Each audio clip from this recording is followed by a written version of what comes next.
Hello guys, മിക്കവർക്കും വളരെ പ്രിയപ്പെട്ട ഒരു സിനിമയാണ് 2015 പുറത്തിറങ്ങിയ മാഡ് മാക്സ് ഫ്യൂറി റോഡ് എന്ന മൂവി. ഏകദേശം 8 തവണയാണ് ഞാൻ ആ മൂവി കണ്ടത്. ഹോളിവുഡിലെ വ്യാഖ്യാന സംവിധായകൻ ജോർജ് മില്ലറാണ് ഇത് അണിയിച്ചൊരുക്കിയതെന്ന് എല്ലാവർക്കും അറിയാം. 1979 ഇതിന്റെ ആദ്യ ഭാഗമായ മാഡ് മാക്സ് ചെയ്യുന്നതും അദ്ദേഹം തന്നെയാണ്. കൂടാതെ മാഡ് മാക്സ് ഫ്യൂറി റോഡിന്റെ ആദ്യമായ ഒരു പ്രീക്വൽ ഭാഗമായ Furiosa A mad max saga 2024 ചെയ്തതും അദ്ദേഹം തന്നെയാണ്. 1979 കുറഞ്ഞ ബഡ്ജറ്റിൽ ഏകദേശം $350,000 നിർമ്മിച്ച ഒരു കൾട്ട് സിനിമയായിരുന്നു മാഡ് മാക്സ്. ഈ സിനിമയിൽ ജോർജ് മില്ലർ കാണിക്കുന്നത് അപ്പോകാലിപ്റ്റിക് ലോകം തുടങ്ങുന്നതിന്റെ തുടക്കമായിരുന്നു. ഇന്നത്തെ ഹോളിവുഡ് സംവിധായകൻ മെൽ ഗിബ്സൺ ആണ് മാഡ് മാക്സിൽ മാക്സ് ആയി അഭിനയിച്ചിട്ടുള്ളത്. വളരെ ലളിതമായ എന്നാൽ ഹൃദയത്തെ വേദനിപ്പിക്കുന്ന കഥാശൈലിയാണ് ജോർജ് മില്ലർ തന്റെ ആദ്യ മാഡ് മാക്സിൽ ഉപയോഗിച്ചിരിക്കുന്നത്. എന്നാൽ മാഡ് മാക്സ് ഫ്യൂറി റോഡിലേക്ക് വരുമ്പോൾ അത് നിർമ്മിക്കുക എന്നത് ജോർജ് മില്ലറിന്റെ ദീർഘകാല സ്വപ്നമായിരുന്നു. 1990കളിൽ തന്നെ ഈ സിനിമയുടെ ആശയം അദ്ദേഹത്തിന്റെ മനസ്സിൽ ഉദിച്ചുവെങ്കിലും ബഡ്ജറ്റ് പ്രശ്നങ്ങളും ഇറാഖ് യുദ്ധ സാഹചര്യങ്ങളും മറ്റ് തടസ്സങ്ങൾ കാരണവും അദ്ദേഹത്തിന്റെ ഈ ഒരു ഷൂട്ട് വൈകി. ഒടുവിൽ 2012 നമീബിയയിലെ മരുഭൂമിയിൽ ഒരു വലിയ ഷൂട്ടിംഗ് നടത്തിയാണ് ഈ സിനിമ അദ്ദേഹം പൂർത്തീകരിക്കുന്നത്. ചിത്രീകരണത്തിന്റെ ഭൂരിഭാഗവും ലൈവ് ആക്ഷനിലൂടെ പ്രാക്ടിക്കൽ ഇഫക്റ്റുകൾ ഉപയോഗിച്ചാണ് അദ്ദേഹം ചെയ്തിരിക്കുന്നത്. മാഡ് മാക്സ് 1979 നിർമ്മിച്ചത്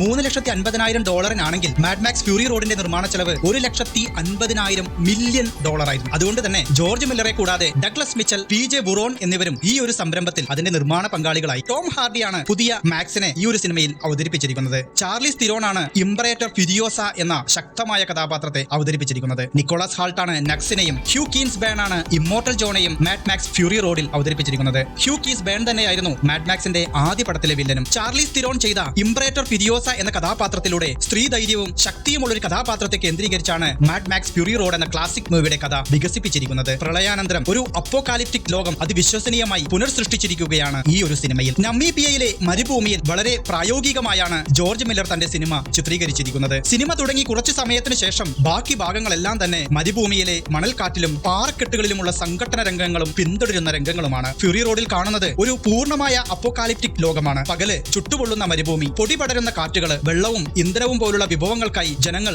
അടിയന്തരമായി പോരാടുന്ന അന്യായമായ ലോകം. അവിടുത്തെ നിയമം കരുത്തിന്റെ നിയമമാണ്. എന്തും നേടാൻ, രക്ഷപ്പെടാൻ ഓരോരുത്തരും തങ്ങളുടെ ജീവൻ പോലും പന്തയമായി വെക്കുന്ന ഒരു അവസ്ഥ. ഈ അപ്പോകാലിപ്റ്റിക് ലോകത്തുള്ള ഓരോ കാറും ട്രക്കും ബൈക്കും കസ്റ്റമൈസ് ചെയ്യപ്പെട്ടതാണ്. V8 എഞ്ചിനുകൾ, പൊട്ടിത്തെറിക്കുന്ന പൊടിപൊടി വാഹനങ്ങൾ, അതിർത്തി കടന്ന് ഒരേ സമയം ഭയവും അതിശയവും ഉണർത്തുന്ന ഈ ട്രക്കുകളും ബൈക്കുകളും തന്നെ ഫ്യൂറി റോഡിന്റെ ആ ഫീൽ നൽകുന്നതാണ്. ഓരോ വണ്ടികളും ഓരോ പ്രത്യേക രീതിയിൽ രൂപകൽപ്പന ചെയ്തിരിക്കുന്നു. ഈ സിനിമയ്ക്ക് വേണ്ടി പ്രത്യേകം രൂപകൽപ്പന നടത്തിയ വണ്ടികളാണ് അത് ഓരോന്നും. അതും ഓരോ ക്യാരക്ടറിനെ അടിസ്ഥാനമാക്കിയാണ് അവ രൂപപ്പെടുത്തിയിരിക്കുന്നത് എന്നതാണ് അതിന്റെ പ്രത്യേകത. മാക്സിന്റെ കാർ ആയാലും നക്സിന്റെ വണ്ടി ആയാലും ഇമ്മോർട്ടൽ ജോയുടെ മോൺസ്റ്റർ ട്രക്ക് ആയാലും ആ ക്യാരക്ടറിന്റെ സ്വഭാവത്തെ അടിസ്ഥാനമാക്കി നിർമ്മിച്ചതാണ്. ഫ്യൂരിയോസയുടെ വാറിക് വലിയ കിഡിലൻ ട്രക്കാണ്. അതൊരു മഹാത്ഭുതം തന്നെയാണ്. കാറുകൾക്കുമേൽ വൈദ്യുതി പോളുകൾ പോലുള്ള സ്റ്റിക്കുകൾ പതിപ്പിച്ച്, ഇരുമ്പ് ചക്രങ്ങൾ ഉപയോഗിച്ച്, പാത്രകഷ്ണങ്ങൾ ഉപയോഗിച്ച് സർഗാത്മകയുടെ അടയാളങ്ങളാണ് ഓരോ വാഹനങ്ങളും. ഈ സിനിമയുടെ കോസ്റ്റ്യൂം ഡിസൈൻ വേറെ ലെവൽ ക്രിയേറ്റിവിറ്റിയാണ്. ഓരോ തരത്തിലുള്ള ബ്രാൻഡഡ് ഡ്രസ് അല്ല, ഒക്കെ കയ്യിൽ കിട്ടിയ വസ്ത്രങ്ങൾ, പൊട്ടിപ്പോയ കുപ്പിട്ടോപ്പുകൾ, തുണിക്കഷ്ണങ്ങൾ ചേർത്ത് തയ്ക്കുന്ന അപ്രതീക്ഷിതമായ ഔട്ട്ഫിറ്റുകൾ. ഫ്യൂരിയോസയുടെ കയ്യിൽ കാണുന്ന മെക്കാനിക്കൽ പ്രോസ്തെറ്റിക് അല്ലെങ്കിൽ മെറ്റൽ ആം അല്ലെങ്കിൽ practical trousers, dusty shoulder pads, immortal ജോയുടെ മുഖത്തുള്ള ഓക്സിജൻ മാസ്ക് പോലുള്ള ഒരു ഭീതി നിറഞ്ഞ മുഖം, വാർബോയ്സ്, വെള്ളപൂശിയ ശരീരത്തിൽ വിണ്ടുകീറി തടിച്ചതുപോലെ മരണത്തിനായി സജ്ജരായ പടയാളികളാണവർ. ഇടയ്ക്കിടെ ചുണ്ടിലടിക്കുന്ന സിൽവർ നിറത്തിലുള്ള സ്പ്രേ പെയിന്റ്, ഒരു കിഡിലൻ കോസ്റ്റ്യൂം തന്നെ ഗൈസ്. ഈ സിനിമയിലെ കഥാപാത്രങ്ങൾ ഓരോരുത്തരും ഈ ഭ്രാന്തമായ ലോകത്തിന്റെ ഉൽപ്പന്നങ്ങളാണെന്ന് നമ്മൾക്ക് ഓരോരുത്തർക്കും തോന്നിപ്പോവും. മാക്സ് ചോര കൊണ്ട് കറുത്ത മുഖം, പൊടി ചേർന്ന താടിയും പാടുകളും നിറഞ്ഞ ശരീരം, ഒരുപാട് സംസാരിക്കാത്ത എന്നാൽ കണ്ണുകളിൽ വേദന അടങ്ങിയ ഒരു രൂപമാണ് മാക്സിന്റേത്. ഫ്യൂരിയോസ ഈ സിനിമയിലെ ശക്തമായ ഒരു സ്ത്രീ കഥാപാത്രമാണ്. ഫ്യൂരിയോസ ഒരു കൈയില്ലാതെ തന്നെ എന്തൊരു ശക്തമായിട്ടാണ് അവർ അഭിനയിച്ചിരിക്കുന്നത്. തല മൊട്ടയടിച്ച് മണ്ണും ചോരയും ഒത്തുചേർന്ന ലുക്ക്, ശക്തിയും ദയയും ഒരുമിച്ചുള്ള ഒരു മുഖഭാവം, തിളയ്ക്കുന്ന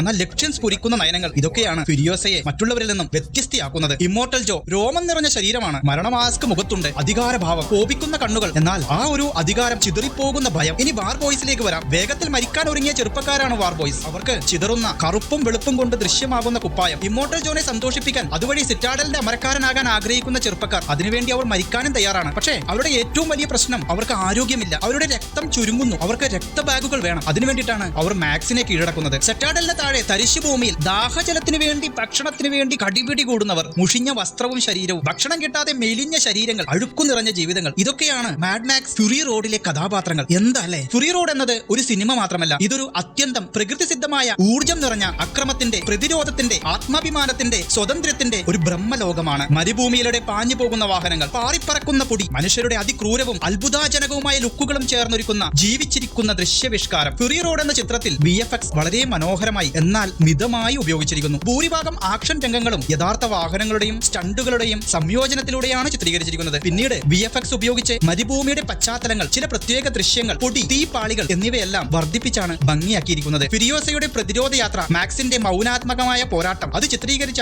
ജോൺ സെയിൽസിന്റെ ക്യാമറ മാജിക് എടുത്തു പറയേണ്ട ഒന്ന് തന്നെയാണ്. സിനിമ പുറത്തിറങ്ങിയതോടെ പ്രേക്ഷകരിൽ നിന്നും വിമർശകരിൽ നിന്നും ഒരുപാട് പ്രശംസകൾ ഈ ചിത്രത്തിന് ലഭിച്ചു. റോട്ടൻ ടൊമാറ്റോസിൽ 97% പോസിറ്റീവ് റേറ്റിംഗ് നേടിയിട്ടുള്ള ഈ ചിത്രം ഒരു മാസ്റ്റർ പീസ് എന്നാണ് ലോകമെമ്പാടുമുള്ള ആളുകൾ വിലയിരുത്തിയത്. 6 ഓസ്കാർ അവാർഡുകൾ ഉൾപ്പെടെ ലോകമെമ്പാടുമുള്ള 200-ൽ പരം അവാർഡുകൾ ഈ ചിത്രം നേടി. മികച്ച എഡിറ്റിംഗും പ്രൊഡക്ഷൻ ഡിസൈനിങ്ങും ഉൾപ്പെടെയാണ് ഈ അവാർഡുകൾ. നമീബിയയുടെ ഭീകരവും എന്നാൽ ശാന്തവുമായ മരുഭൂമി ഈ ചിത്രത്തിന് നൽകുന്ന സൗന്ദര്യം അത് കണ്ടു തന്നെ അനുഭവിക്കണം. ഈ ചിത്രം ഞാൻ 8 തവണ കണ്ടു കഴിഞ്ഞു. 1970-ലെ മാക്സിനേക്കാളും 2025-ലെ ഫിരിയോസയെക്കാളും എന്നെ ആകർഷിച്ചത് 2015-ലെ മാഡ് മാക്സ് ഫ്യൂറി റോഡിലെ മാക്സിനെയാണ്. ഫിരിയോസ ഇമ്മോർട്ടൽ ജോയുടെ അടിമത്തത്തിലുള്ള പെൺകുട്ടികളെ വാർ റിഗിനുള്ളിൽ കയറ്റി ഇമ്മോർട്ടൽ ജോയെ കബളിപ്പിച്ച് സിറ്റാഡിൽ നിന്ന് രക്ഷപ്പെടുന്നതാണ് മാഡ് മാക്സ് ഫ്യൂറി റോഡിന്റെ കഥാതന്തു. Green place of many mothers എന്നിടത്തേക്കാണ് അവർ യാത്ര പോകുന്നത്. അത് ഫിരിയോസയുടെ ബാല്യകാല ഓർമ്മകളിൽ ഒരു സുഗന്ധപൂർണ്ണമായ പച്ചക്കാടായിരുന്നു. വെള്ളവും ഭക്ഷണവും സമൃദ്ധമായ ഒരു പ്രകൃതിദത്ത ഭൂമി. 2025-ൽ വന്ന ഫിരിയോസ എ മാഡ് മാക്സ് സാഗ എന്ന് പറഞ്ഞ പടത്തിൽ ഈ ഒരു സ്ഥലം വളരെ ഭംഗിയായി കാണിച്ചിട്ടുണ്ട്. പക്ഷേ അധികം വൈകാതെ ഫിരിയോസ തന്നെ ചതിച്ചു എന്ന് മനസ്സിലാക്കിയ ഇമ്മോർട്ടൽ ജോ തന്റെ വാർ ബോയ്സിനൊപ്പം അവരെ തിരിച്ചുപിടിക്കാൻ നടത്തുന്ന സാഹസിക യാത്രയാണ് മാഡ് മാക്സ് ഫ്യൂറി റോഡ് സിനിമയുടെ പ്രമേയം. ഇമ്മോർട്ടൽ ജോയുടെ വാർ ബോയ്സ് അവശരായ മനുഷ്യരാണ്. അവർക്ക്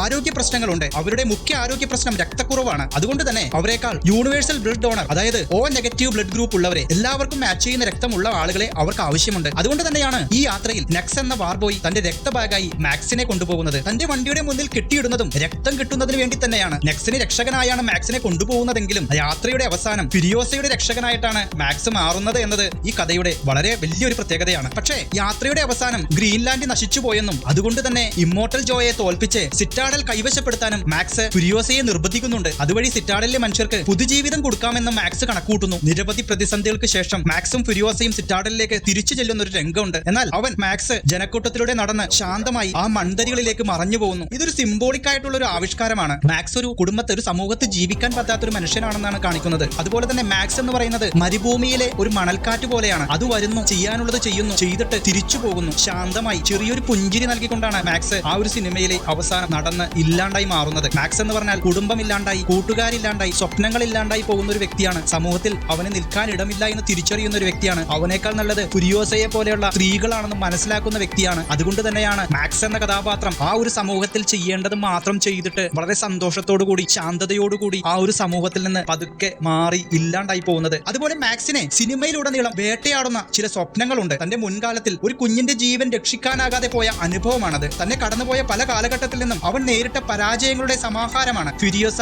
എ മാഡ് സാഗ എന്ന് പറഞ്ഞ 2024-ലെ മൂവി എടുക്കുകയാണെങ്കിൽ ഫ്യൂറി റോഡിന്റെ ഒരു പ്രീക്വൽ ആണത്. പഴയ കഥയുടെ തുടക്കം. അന്യ ടൈലർ ജോയിയാണ് ഫിരിയോസയെ അതിനകത്ത് അഭിനയിച്ചിരിക്കുന്നത്. ക്രിംസ് ഹെസ്വർത്ത് എന്ന് പറഞ്ഞ ആ ഒരു വില്ലനായ ഡെമെൻറ്റോസിനെ അവതരിപ്പിച്ചിരിക്കുന്നത്. ഈ സിനിമ ഫിരിയോസയുടെ ബാല്യകാലം എങ്ങനെ അവൾക്ക് നഷ്ടപ്പെട്ടുവെന്നും അവൾ ഒരു പ്രതിരോധ നായികയായി എങ്ങനെ വളർന്നുവെന്നും ഈ ഒരു സിനിമയിൽ വിശദീകരിക്കുന്നുണ്ട്. അവളുടെ കൈയില്ലാണ്ടായി പോകുന്ന രംഗം പോലും ഇതിലൊരു സിനിമയിലുണ്ട്. അപ്പോൾ ഇന്ന് നമ്മൾ ചർച്ച ചെയ്തത് മാഡ് മാക്സ് എന്ന് പറഞ്ഞ ആ ഒരു സിനിമകളെ കുറിച്ചാണ്. 1979-ൽ ഇറങ്ങിയ മാഡ് മാക്സ്, 2015-ൽ ഇറങ്ങിയ മാഡ് മാക്സ് ഫ്യൂറി റോഡ്, അതുപോലെ തന്നെ 2024-ൽ ഇറങ്ങിയ ഫ്യൂരിയോസ മാഡ് മാക്സ് സാഗ എന്ന് പറഞ്ഞ ആ മൂവി. ഇത് മൂന്നുമാണ് നമ്മൾ ഇന്നത്തെ വീഡിയോയിൽ ഡിസ്കസ് ചെയ്തത്. ഗൈസ്, അപ്പോൾ നമ്മൾ ഇന്നത്തെ വീഡിയോയിൽ മെയിൻ ആയിട്ട് ഈ ഒരു സിനിമയുടെ പ്രത്യേകതകളാണ് കണ്ടത്. ഭയങ്കര രസമാണ് കേട്ടോ ഈ സിനിമ. ശരിക്കും ഞാൻ ഇന്നും വലിയ സ്ക്രീൻ മേടിച്ചപ്പോഴും ഞാൻ ആദ്യം കണ്ട സിനിമ ഈ മാഡ് മാക്സ് ആയിരുന്നു. അത്രയ്ക്ക് കിഡിലൻ മേക്കിംഗ് ആണ്. ക്ലാസിക് മൂവി, കൾട്ട് മൂവി എന്നൊക്കെ പറഞ്ഞ കിഡിലൻ മൂവിയാണ്. അപ്പോൾ ആ മൂവിയാണ് നമ്മൾ ഇന്ന് ചർച്ച ചെയ്തത്. ഗൈസ്, അപ്പോൾ വീഡിയോ ഇഷ്ടപ്പെട്ടാൽ നിങ്ങളൊന്ന് ലൈക്ക് ചെയ്യുക, ഷെയർ ചെയ്യുക, അതോടൊപ്പം നമ്മുടെ ചാനൽ സബ്സ്ക്രൈബ് ചെയ്യുന്ന കാര്യം ഒന്ന് പരിഗണിക്കുക. വീഡിയോ നിങ്ങൾക്ക് ഇഷ്ടപ്പെട്ടാൽ തീർച്ചയായും ഫിരിയോസ എ മാഡ് മാക്സ് സാഗ 2024-ൽ ഇറങ്ങിയ ജോർജ് മില്ലറിന്റെ ആ ഒരു സിനിമയുടെ ഇത്തരത്തിലുള്ള ഒരു ചിന്തകളുമായിട്ട് നമുക്ക് വരാം.